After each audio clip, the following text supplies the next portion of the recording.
Happy Turkey Day, Stuffy. Happy Turkey Day, Steve. Are you ready to take part in our annual riffing of bad movies, which is surely the proudest Thanksgiving Day tradition since they started doing Survivor Series on Sunday? Well, surely the Mystery Science Theater 3000 Turkey Day Marathon is a prouder and more widely observed tradition than our humble shenanigans. Good point, but having said that, Not to mention the actual holiday of Thanksgiving itself. Okay, I exaggerated the significance of our Turkey Day riff. Do you want to do it, or what? Of course.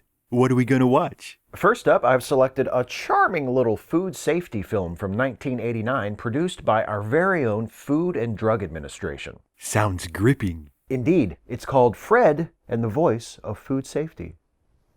Let's watch. I know. I was just about to push the thing. Okay.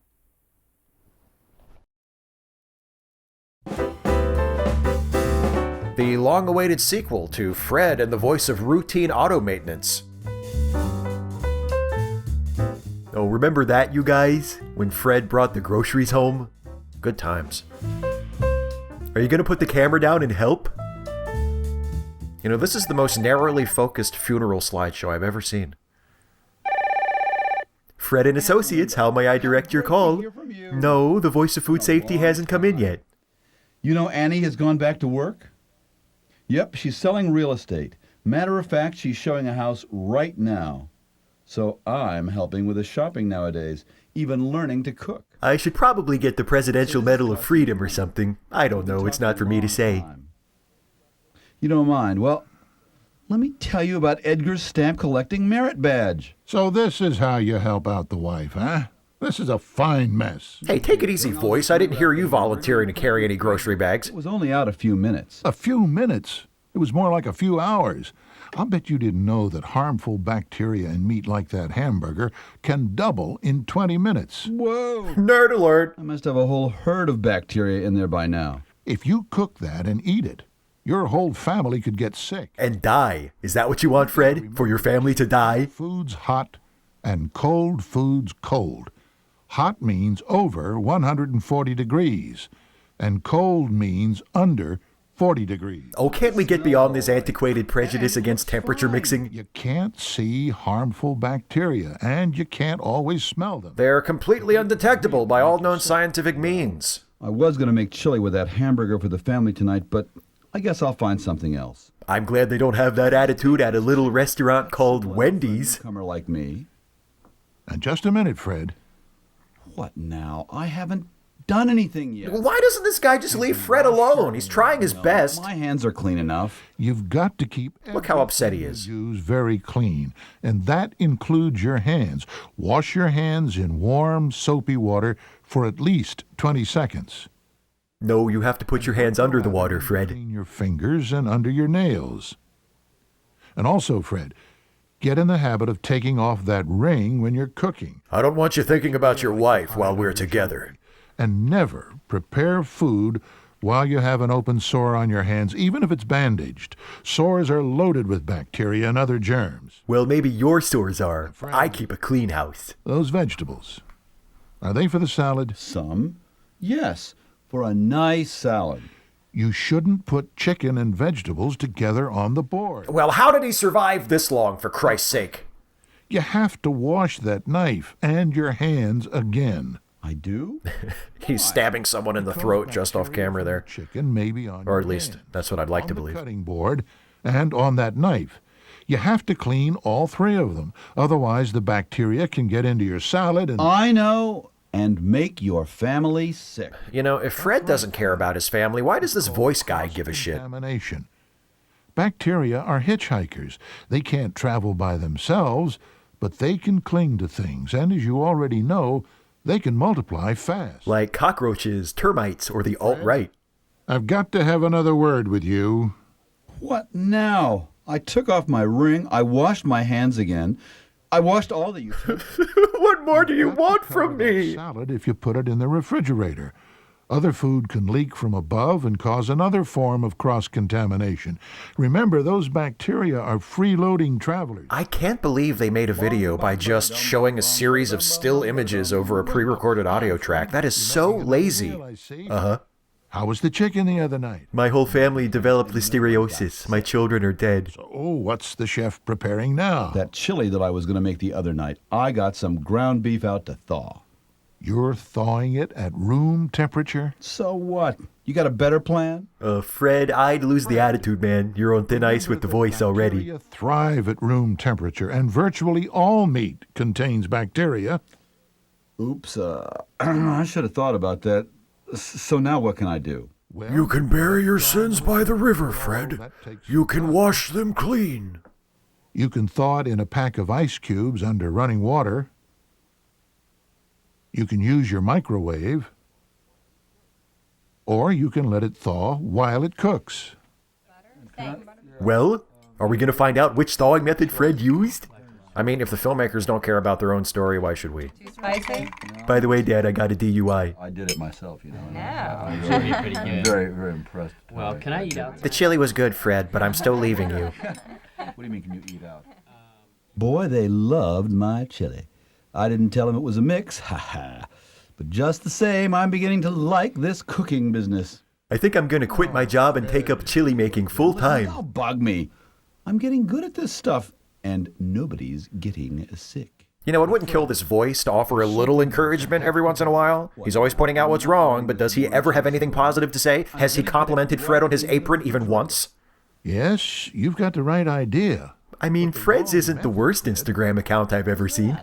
Well, in a deep container, there will be portions in the middle that won't cool fast enough to prevent bacteria from multiplying. You know, that's how the Nazis took over Germany. They kept them in too large a container? When you put Exactly. hot foods into the refrigerator or freezer. Well, that makes sense. You're getting the idea, Fred. Still haven't quite mastered the hand washing, though. Stomach ache. Or worse. We gourmet cooks need to know the food safety rules as well as the recipes. Bon appetit. Dude learns how to wash his hands and put shit in the refrigerator, and all of a sudden he thinks he's Julia Child.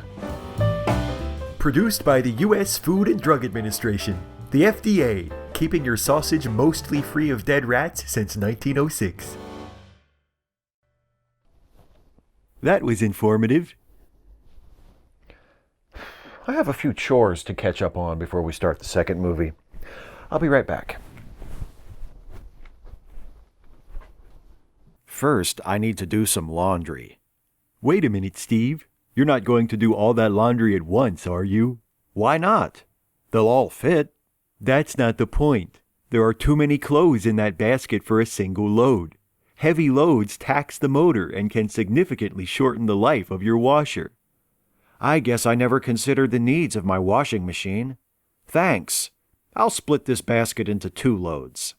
Also, when clothes are too tightly packed, it's more difficult for the detergent to mix with the water, meaning your laundry might not get as clean as you would. I said I'd split it into 2 loads, okay? Move on.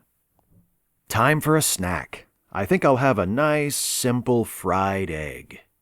Hold on a second, Steve. What now? Are you going to warn me about the dangers of salmonella? Eventually. But first, I should tell you that it's really bad for your stove to cook an egg on it without a frying pan. Why can't you just let me live my life? Here, kitty, kitty, kitty. Steve, you aren't filling the cat's water bowl with gin, are you? Why not? It's a shame to let it go to waste, and the judge said I'm not allowed to drink it anymore. What the hell are you doing, baby? Oh, hey, Toby Benson. Stuffy and I were just doing a little skit after the first movie we riffed. Well, I'm here now, which means the pregame show is over.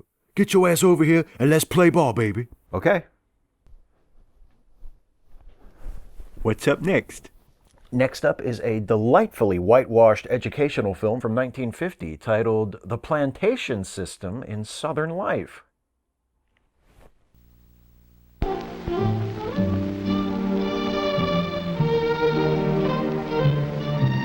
Oh, I don't like where this is going. Come on, give it a chance. I'm sure it will give this subject the frank and thorough explanation it deserves. After all, this is an educational film from the 1950s.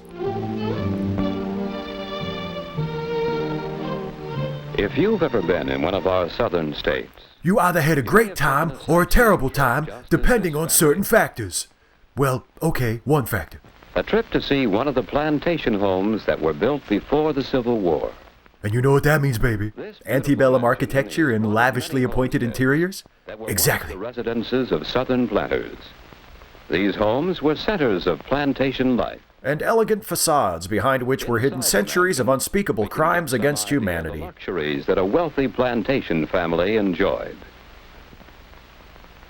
The home was often beautifully furnished. Planters imported fine household goods from England. These things represent part of the wealth that came from products grown on the plantation. A wealth which was denied to the slaves who produced it and to their descendants down to this very day. Now let us admire the grand dining room. It was almost a little community by itself. Most of the sections of land were devoted to one crop, such as cotton. Other sections contained orchards, vegetable gardens, and pastures, the source of food for the people and the work animals. And the people who were treated like work animals. The buildings included the planter's home, a mill, workshops, and a row of small cabins for the slaves, who did almost all the work. Beg your pardon, where was the whipping post located? We can still find remnants of some of these things on old plantations. And in every other facet of These American small life. houses were for the slaves who worked on the plantation. In this carriage house, the plantation vehicles were kept and repaired. By slaves. In the blacksmith shop, such things as tools, wheel rims, and plowshares were made. By slaves. And all of this was done by hand, Whose hands? the hand labor of the slaves. What happened if the planter wasn't satisfied with their Made work? Each plantation depend mostly on its own labor Sir? and its own product. Excuse me, I asked you a The question. answer is poor transportation. I think he's ignoring me. There were few roads, and many of them were in poor condition. So there was little commercial traffic between plantations. And no escape. That's the problem with traffic between plantations nowadays, baby. It's too damn commercial. And so had to be almost self-sufficient. The easiest means of travel was by riverboat. But that was restricted to gamblers and floozies. Located along the rivers. At the boat landing, manufactured goods from cities could be brought in. Crops grown on the plantation could be sent out. These two duplicitous slaves are planning to stow away on the riverboat and steal themselves to freedom. Watch what happens, children, when the overseer discovers their treachery. Was cotton. Cotton was such an important part of the plantation system that it came to be called king cotton. And like most kings, it ruthlessly exploited the working class in order to enrich the landed gentry. Was supplied by great numbers of slaves. This, then, was the economic background of the plantation.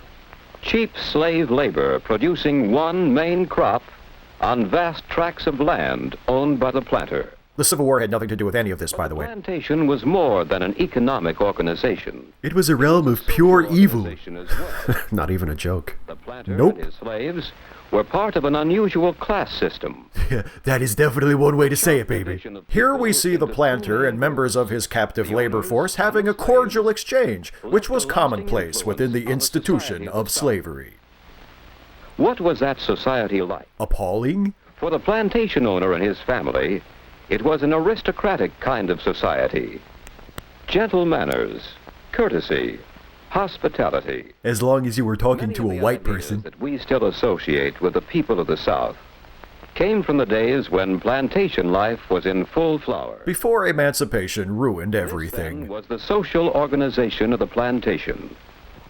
The aristocratic class of the landowners who had wealth and privileges, and the laboring class of the slaves who had little wealth and few privileges. That's like saying a person on the moon has a limited air supply. The plantation system in the United States reached its greatest development before the Civil War. Makes sense. I wonder what changed after that. Plantations reached from Virginia to Texas. On some of these, tobacco was produced. On others, sugar was grown.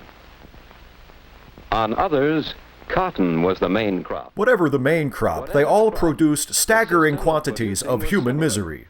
Cheap labor, one crop, And nothing in and southern vast Florida. tracts of land. Just as God intended. These are some of the things we can better understand when we visit one of the old plantation homes of the past. We're visiting the south of the past to understand why it still sucks ass. Can we find anything left of the plantation system? I'm gonna throw out a wild guess here and say that we can. As we look around us in the South today, here is a scene that tells us part of the story. This plantation home was abandoned during the Civil War. When General Sherman belatedly brought a fiery reckoning to the slave master's During doorstep. the war. The freeing of the slaves and the great financial burden of the war disrupted the economic pattern. Some planters went bankrupt and lost possession of their plantations. Aww. But the plantation system did not entirely disappear. Some elements of that system did not change. Such as the unshakable hierarchy of white supremacy that made it all possible in the first place. Remained.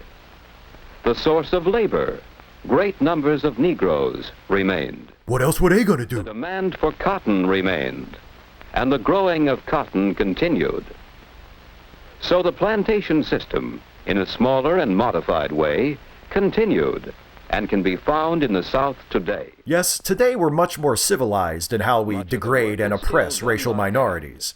You know what this Much film of the needs? wealth Patrick still Stewart. comes from one The southern crop. plantation was a self-contained community rooted in the cultivation of cash crops and brutally enforced racial subjugation. Today, the man who owns the plantation is called the landlord.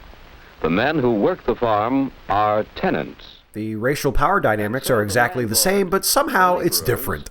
And the land are still the important parts of the plantation system. What about the ruthless exploitation of the labor of the many for the profit of the few?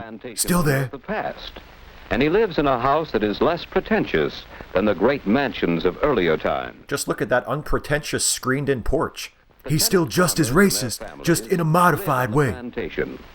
Each family has a small house which they rent together with a section of land. A few tenants pay their rent in money, but most tenant farmers on the plantation Oh, sure. Stop after he jumps on. in return for a share of the crop.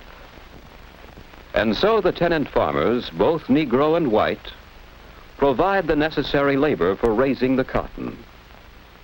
What other changes have come to the plantation? I think they mostly just grow trees on them now, don't they? Today is not as isolated as it once was. Paved highways link the plantations with towns and cities. Kids today with their newfangled state highway systems. Can be shipped by railroad or by large trucks. The last of the riverboats was set ablaze and sank beneath the icy waters of the Mississippi long ago. Except for the one they saved for Mark Twain's Viking funeral. Oh yes, of course, everybody knows that. Divided up into smaller farms.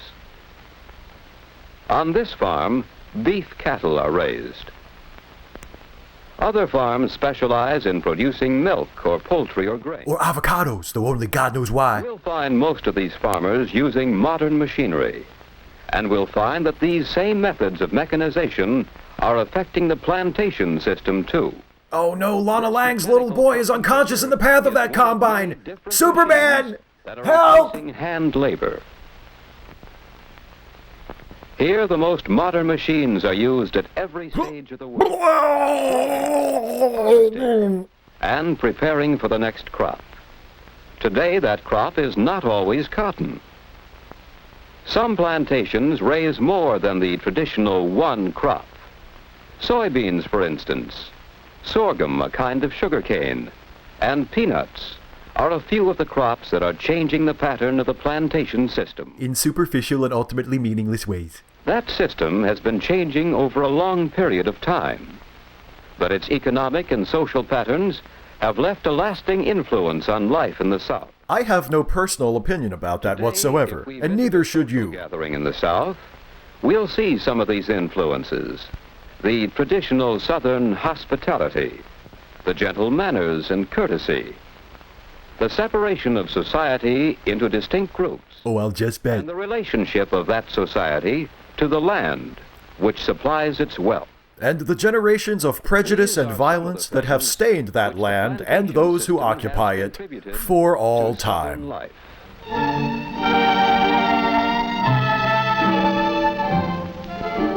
Watch for the next film in this series, A Child's Introduction to Concentration Camps. Well, that went about as dark as I expected. Yeah, I don't really want to end on a concentration camp joke. No disrespect, Toby Benson. Shall we do another one? Yes, you shall. I have arrived to elevate the final segment of this low-minded ritual of yours. Glad you could join us, Millicent. Works for me. The more the merrier, right, baby? I don't know, a 4-person commentary team? Wouldn't that be a little crowded? Hell no. We could even do a 5 or 6 person team if we wanted. It works on WWE pay-per-views, baby. It definitely doesn't. But let's go for it. For our third subject, I've chosen another educational film, this one from 1946, and it's titled You and Your Family. Sounds like a horror movie. What do the letters ASC after the guy with the photography credit mean? American Society of Cinematographers. Only the most distinguished professionals in the field are able to earn that credential. So just imagine the smack habit he must have had to be forced to take this job. I'll get it. Hello? Yes, this is Mary. Who's this? How did you get this number? Who put you up to this? Answer me, you son of a bitch! Well, just a minute. I better ask. That was Frank Roberts. He wants to get with this. To go to a dance with him tomorrow night, out at the lake. A dance at a lake? She's being catfished. But Mary is still a little young to go out in the evening, especially so far out of town. That's right.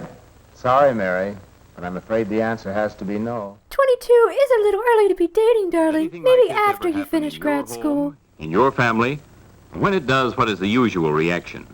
Suppose, for instance, you were in Mary's place. What do you think she should do next? Who should she kill first, and why? So much for ending on a lighter note. It's not over yet. That's what I'm afraid of. Hello? Frank? The family says no, so I guess our date's off. I'm sorry. Bye. Anybody know where I can get some good poison? You've just seen one way to meet an everyday situation. Was it the best way? Or are we living in the worst of all possible universes? Or should Mary do this when her father says, Sorry, Mary, but I'm afraid the answer has to be no. Okay, Dad. I'll call it off. Say, how would this be? You let me cut the damn umbilical cord already. Tomorrow night. We could all play the radio and dance and make sandwiches. Hey, that would be swell. It sure would. It sounds fine to me. Well, the off-camera members of the family seem okay with it. Thanks, everybody. I'll tell them right away. Frank, hey, the old bastard went for it. You still bringing the Molly, right? Here's a third possibility.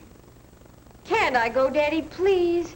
I want to so much. Sorry, Mary, but it's all settled. I just meant this family want all. I'm dead. Her petulance fractured reality. That was method number 3. Here's number 4. Watch what Mary does this time. She reveals that she's been a changeling all along? Mary. The real Mary is being held captive by the Jem'Hadar on an asteroid in the Gamma Quadrant. Hello, Frank. Listen, the family says no, but I'll sneak out tomorrow night and meet you anyway. Okay? Swell. See you tomorrow night. I better start limbering up right away. Frank's into some kinky shit. In your opinion, did Mary do right in scene 1? You can't expect me to remember which was which. Scene 2? Whoa. Scene 3? Slow down, baby. 4? If so, or if not, why? You have 2 seconds to reply. Now are you ready for the next family scene? No. Here we go. Hold up, baby. Watch carefully everything that happens as Mary and Bill and George and their parents finish supper. Well, who's going to help me do the dishes tonight? Not it. Not it. Why, I'd like to, Mother, but I've got so much homework. How about you giving me a hand for a change, Howard? Me? I've got lambada practice. I've got to read my paper. Let Bill do it. I just don't want to. All the time, Mother. Some of the fellows are waiting for me down at the corner. Here, I'll help, Mother.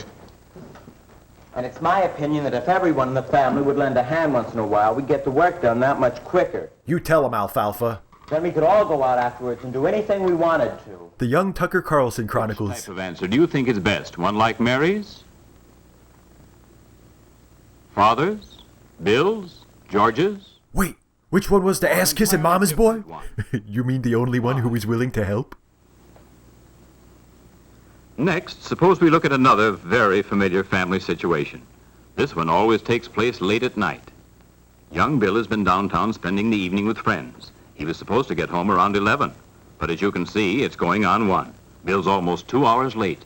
He staggers into the house stinking of urine and 4 Loco vomit. Smooth moves, Seneglycoside.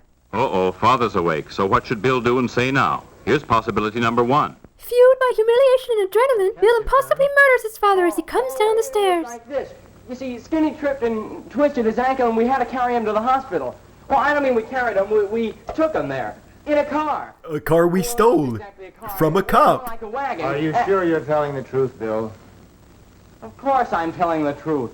The trouble with this family is nobody ever believes me. This is just like the time I said FDR had advanced knowledge of Pearl Harbor.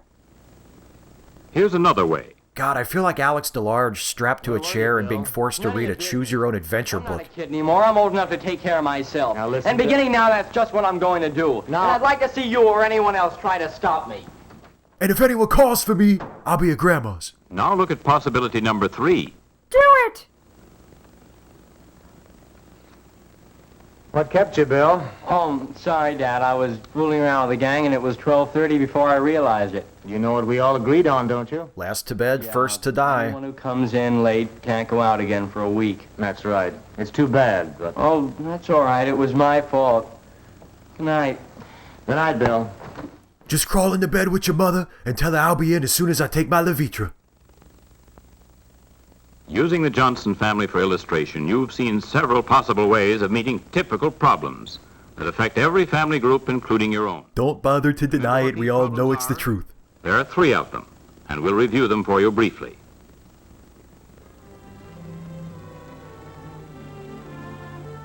In your opinion, what should happen when an invitation is received by telephone or otherwise? Rip the telephone out of the wall and lock the child who received the invitation in the attic. What is a good course of action when it's time to do the family housework? Pack up and move to a fresh house. Cover every surface in vinyl sheeting so it wipes down quick and easy. Ignore it until your mom finally gets fed up and does it all herself. What procedure do you recommend when someone comes home late? For Bill, I recommend thinking up a better lie. Questions like these are kind of tough to answer in any family.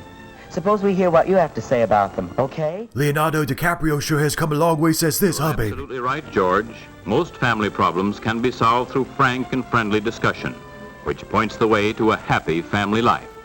For family problems lasting longer than 4 hours, please consult your doctor. And there we have it.